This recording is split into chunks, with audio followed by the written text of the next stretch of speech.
नमस्कार मित्रों, आप सभी का एस्ट्रो टिप यूट्यूब चैनल में बहुत बहुत स्वागत है। मित्रों, आज मैं आप सबों के समक्ष अपने दर्शकों के अनुरोध पर, मित्रों के अनुरोध पर सूर्य को अर्घ्य देने की प्रायोगिक एपिसोड को लेकर उपस्थित हुआ हूँ। क्योंकि इसके पहले मैंने सूर्य को अर्घ्य देने की शास्त्रीय विधि के ऊपर एक एपिसोड बनाया था साल भर पहले, क्योंकि यह मेरा नया चैनल है और उसमें सारी चीज़ों को मैंने बताया था, लेकिन प्रयोग करके नहीं दिखाया था। मेरे दर्शकगण अनुरोध किए कि पंडित जी आप इसका प्रायोगिक एपिसोड बनाएं, ताकि कुछ लोग 3 परिक्रमा कहते हैं और कुछ लोग 7 परिक्रमा कहते हैं। ऐसे में कन्फ्यूजन की स्थिति बनती है, आदमी दुविधा में पड़ करके सही नहीं कर पाता है कि 3 करूँ या 7 करूँ। तो मैं आज जो भी आपको बताऊंगा, शास्त्र में कितनी परिक्रमा लिखी है, जल देने का असली सही समय क्या है, जल किस बर्तन से लेना चाहिए, जल में क्या क्या मिश्रित कर सूर्य को जल देना चाहिए, इन सारी चीज़ों को आज मैं आप सबों से बताऊंगा और प्रायोगिक रूप पर बताऊंगा कि कैसे जल देना चाहिए। क्योंकि जन्म कुंडली में सूर्य पिता का कारक माना गया है। सूर्य का कमजोर होना, सूर्य का नीच होना व्यक्ति के आत्मविश्वास में कमी करता है, उन्नति में बाधा डालता है। सूर्य अगर राहु से पीड़ित है तो ग्रहण योग बनता है, केतु से पीड़ित है तो ग्रहण योग बनता है। किसी पापग्रह से पीड़ित हो जाना सूर्य का बहुत तरह की परेशानियां पिता के लिए दे देता है और इसके लिए हमें सूर्य को अर्घ्य देकर सूर्य को प्रसन्न करना होता है। तो सूर्य को कब अर्घ्य दें, क्या क्या सामग्री जल अर्घ्य में मिलाए, किस पात्र से दें, कौन सा मंत्र है सूर्य का, कितनी परिक्रमा शास्त्रों के आधार पर, इन सारी चीज़ों को बताने से पूर्व मेरा आप सबों से एक छोटा सा निवेदन रहेगा कि यदि अब तक आपने हमारे चैनल एस्ट्रो टिप को सब्सक्राइब नहीं किया है तो कृपया सब्सक्राइब जरूर करें, नोटिफिकेशन बेल दबाएं, वीडियो लाइक करें और अधिक से अधिक लोगों को शेयर करें। तो मित्रों, शुरू करते हैं सूर्य को अर्घ्य देने की प्रक्रिया। सबसे पहले हमारे पास तांबे का एक पात्र होना चाहिए, लोटा होना चाहिए। इसमें हम जल भर लेते हैं। अब कुछ लोग गलती क्या करते हैं कि जल में गंगाजल डालते हैं, यह गंगा का अपमान होता है। अगर आपको गंगाजल डालना है तो पहले इसमें गंगाजल डालिए, फिर जल डालिए। छोटी छोटी नदियां गंगा में मिलती हैं, गंगा छोटी नदियों से नहीं मिलती है, तो गंगा का अपमान न करें। सबसे पहले गंगाजल डाल लें, फिर ऊपर से सामान्य जल डालें। जल डालने के बाद गुड़ डालें। अब सूर्य को जल प्रातः क्यों देते हैं, इस पर एक तर्क करते हैं। सूर्य दिन के राजा हैं, रात में अस्त रहते हैं और शास्त्रों में कहा गया है कि दिने देवानाम रात्रि दैत्यानाम। रात्र दैत्यों का है, रात्रि में निशाचरी शक्तियां प्रबल हो जाती हैं तो दिन में दैवी शक्तियां प्रबल होती हैं। अब सूर्य प्रतिदिन उदय से पहले जब क्षितिज पर आते हैं, इसके पहले दैत्यों से उनकी प्रतिदिन लड़ाई होती है और लड़ाई करते करते सूर्य थका सा महसूस करते हैं। उनके थकान को मिटाने के लिए हमें प्रतिदिन हर सनातनी को अर्घ्य देना जरूरी होता है। जैसे किसी आगंतुक, किसी संबंधी के आने पर हम उसे जलपान कराते हैं, जल पीने के लिए कुछ मीठा देते हैं। तो मीठा अर्थात यहाँ रसगुल्ले से नहीं है, शक्कर से अथवा गुड़ से है, चीनी, रसगुल्ला, लड्डू इत्यादि से नहीं है। जल पात्र में जल भरने के बाद, गंगाजल डाल के जल भरने के बाद गुड़ डालते हैं। लाल चंदन, अगर लाल चंदन संभव ना हो तो रोड़ी डालते हैं। रोड़ी तिलक का प्रतीक है, तिलक मतलब किसी का सम्मान होता है, गुड़ मतलब जल के साथ जलपान होता है और पुष्प जो है उसका अतिशय सम्मान होता है, इसलिए लाल पुष्प भी जल में डाला जाना चाहिए। जल में गुड़, चंदन अथवा रोड़ी और लाल पुष्प डाल करके जल पात्र को ऐसे पकड़ते हैं। दोनों हाथ के बीच में तर्जनी उंगली को नहीं सटाना है, तर्जनी उंगली लगाने से यह जल फलदायक नहीं होता है। अब यह ध्यान रहे कि यह तांबे का पात्र महिलाएं उपयोग न करें। महिलाओं के इस पात्र का उपयोग करने से उनके पति की आयु घट सकती है, उनका स्वास्थ्य प्रभावित हो सकता है।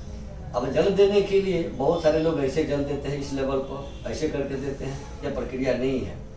सबसे पहले समय जानते हैं। सूर्य को जल देने का असली समय सूर्योदय से 3 घटी, 1 घटी 24 मिनट का होता है, 72 मिनट तक। अब मान लो कि आप जहाँ हैं वहाँ पर अक्षांश देशांतर के हिसाब से सूर्योदय 6 बजे हो रहा है, तो 6 बजे से 1 घंटा 12 मिनट अर्थात प्रातः 7:12 के अंदर जो जल दिया जाएगा वो बहुत कारगर होगा और फलदायी होगा। जिस कामना से आप देते हैं उस कामना की पूर्ति होगी, सूर्य मजबूत होगा आत्मबल बढ़ेगा, धनागम होगा, धन लाभ के जो स्रोत हैं वो मजबूत हो जाएंगे।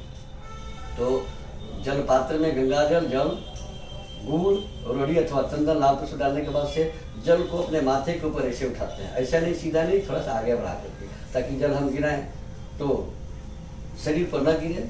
और नीचे बहुत लोग क्या करते हैं कि जल देते हैं तो तुलसी के ऊपर देते हैं। तुलसी को, सूर्य को जल देते समय तुलसी को जल नहीं देना है। इसके लिए अलग नीचे गमला रख लें, या एक पौधे रख लें, पौधे का गमला रख लें, या खाली बाल्टी रख लें, जिसको जल देने के बाद उसका जल किसी पौधा में डाल सकते हैं। और इतना ऊपर उठा करके सूर्य के मंत्र जपा कुसुम संकासम काश्यपेयम महादुतिम तमो अरि सर्पापग्नम तम सूर्यम प्रणमाम्यहम अथवा तम सूर्यम नमाम्यहम कह करके माथे के इतना ऊपर जल लेकर के एक परिक्रमा घूमना है दाहिने हाथ की तरफ। दाहिने से घूमते हुए आए, जल देते समय दाहिने पैर के एड़ी को उठा लेना है। ध्यान दीजिएगा एड़ी कैसे उठाया है। और एक बार जल पात्र का 1/3 जल गिरा देना है, फिर माथे से सटा करके और फिर घूमना है। घूमते हुए फिर आएंगे और फिर दोबारा पैर की एड़ी को उठा करके दोबारा दूसरा हिस्सा जल गिरा देंगे, फिर माथे से सटा करके और तीसरी परिक्रमा करेंगे।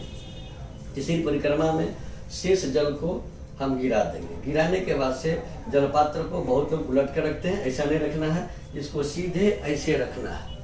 रखने के बाद शास्त्र कहता है एक चंडिया रवि सप्ताह। दुर्गा की परिक्रमा 1 होती है, सूर्य की परिक्रमाएं 7 होती है, त्रिखा कार्य विनायक गणेश जी की परिक्रमा 3 होती है, हरेश चतस्थ कर्तव्या भगवान विष्णु की 4 परिक्रमा होती है, शिव से अर्ध परिक्रमा, शिव की आधी परिक्रमा होती है। अब आपने 3 परिक्रमा में जल दिया है, बाकी 4 परिक्रमाएं हाथ जोड़ करके इस मुद्रा में, ऐसे नहीं, ये तो साइन ऑफ डिपार्चर है, मतलब अलविदा का संकेत है। हाथ को खोल करके हमें घूमना है 4थी परिक्रमा, और परिक्रमा पूरा होते ही नमन करना है झुक करके।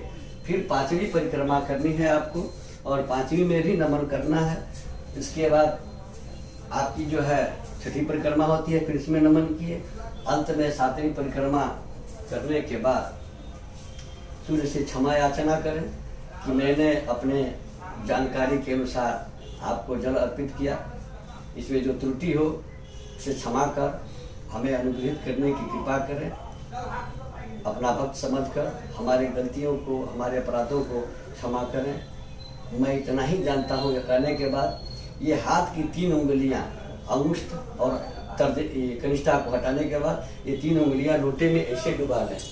डुबाने के बाद इस उंगलियों को ऐसे बनाना है, और 2 उंगलियां दोनों नेत्र पर और तीसरा ललाट पर जाएगा। ओम सूर्याय नमः कह करके ललाट और नेत्र पर लगाने से आपका दिया हुआ जल सूर्य के खाते में रजिस्टर हो जाता है। यानी आपने सूर्य को जल दिया, सूर्य के खाते में जल आपका संग्रहित हो गया, जमा हो गया। ऐसा नहीं करने से आपका जल इंद्र के भाग में चला जाता है, इसे प्राप्त होने वाला फल आपको नहीं मिलता है। तो मित्रों, इस तरह के एपिसोड के लिए हमारे साथ बने रहें।